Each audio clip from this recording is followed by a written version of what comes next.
quatrième erreur, c'est lié au fait qu'il n'y ait aucune transparence sur les budgets publicitaires. Ça, c'est quelque chose aussi que je vois qui se fait pas mal sur le marché. C'est-à-dire qu'on va,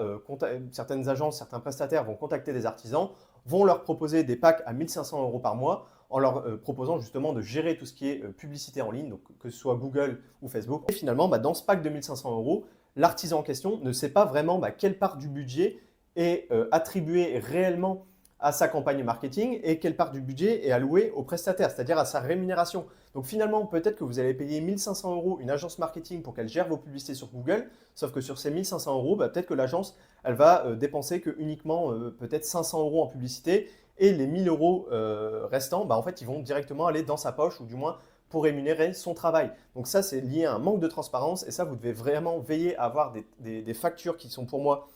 dissociées, c'est-à-dire que vous allez avoir une facture où vous allez payer le prestataire en question qui va gérer votre système d'acquisition, votre marketing, et une autre facture où vous allez investir votre budget publicitaire. Et la raison, elle est c'est super important à comprendre parce qu'en fait, si vous payez un prestataire 1 500 € et qu'en fait, il n'y a que 500 € qui partent en budget pub alors que vous pensez qu'il y avait au moins 1 000 €, et vous vous retrouvez évidemment à avoir beaucoup moins d'appels parce que si vous aviez mis 1 000 € en publicité, bien sûr que vous auriez eu plus de clics, bien sûr que vous auriez eu plus de chances d'avoir plus d'appels et donc in fine plus de chantiers. Donc faites vraiment attention à ça. Abonne-toi pour ne pas rater les prochaines vidéos.